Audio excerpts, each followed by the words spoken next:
Namaste, my name is Dhio and welcome to my channel. Today I'll tell you a little about why Buddha chose the Bodhi tree to sit under for his enlightenment. Here in India we've got lots and lots of trees, but why the Bodhi tree? So for a lot of people who don't know about this, Buddha was sitting under a tree called the Bodhi tree. It is called the Bodhi tree now, but in earlier times and even now some people call it Peepal ka Ped, Peepal tree. People is not human being, but the name is Peepal ka Ped, which means people tree. Buddha made it famous and now it is called the Bodhi tree. So Buddha was sitting under this tree for 40 plus days and this is where he got his enlightenment. So out of all the other trees that are there in this region, which now we call it India, or now the state where the tree is currently there is called Bihar. There's so many different trees, but why the Bodhi tree?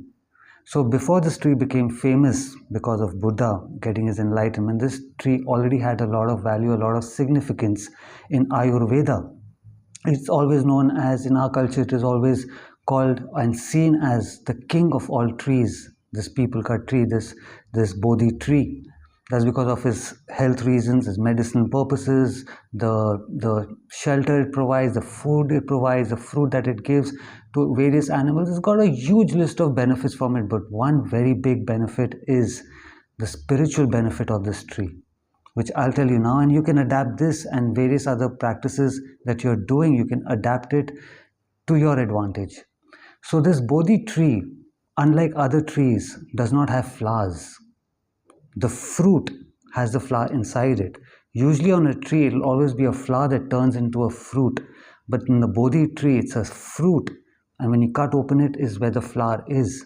So besides all our trees giving oxygen and fruit and shelter and various other things, benefits of it, they also have their spiritual benefits to it.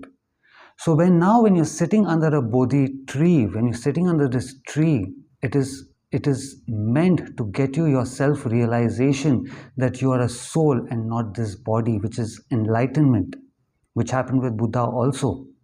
That's because now, just like this fruit has a flower inside it, our soul is that flower and our body is that fruit that surrounds that flower. So other trees have a flower, have a soul, and then comes the body. So that's how we all are. We have a soul which is covered by this fruit called the body, and we're experiencing this entire world through this body. Self-realization makes you realize it opens up that fruit, it opens up that body, and it makes you realize that you have a soul inside, which is the flower. So when you're sitting under a Bodhi tree and you're practicing your spirituality, you're practicing the fact that you're not this body but a soul, that's the best tree to be sitting underneath it. Your practice, your realization will become much more faster. In some cases, everyone is on a different path. So this is why Buddha also chose that tree. It's not that the tree was there and he randomly went and sat under a tree. No, he had this knowledge. This knowledge has been there in our cultures from a very long time. Shiva has given this knowledge to everyone. So Buddha chose to sit under that tree. It wasn't a mango tree. A mango tree has different spiritual powers. A banyan tree has another spiritual meaning behind it. Every tree has a different meaning. So Buddha he reached a stage where now he said, okay, I've done all my practice and now I want that experience. Your enlightenment is not about reading it. It's not about listening to somebody's story or having somebody else's example as a proof that, yeah, just because this person went through it, that means this is what enlightenment is. No, till the time you don't experience it yourself, you're never going to know what enlightenment is, which is always that you are a soul in this human form. You're not this body but a soul. So this is why Buddha chose to sit under the Bodhi tree.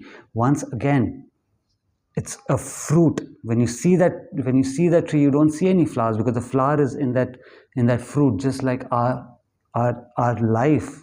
Our soul is in this fruit, in this body. Your spiritual practices keep opening up this fruit, keep peeling off this fruit for the flower to be seen, for the flower to now come out and blossom. So this is the reason why Buddha was sitting under the Bodhi tree. So you guys now, that worked for Buddha.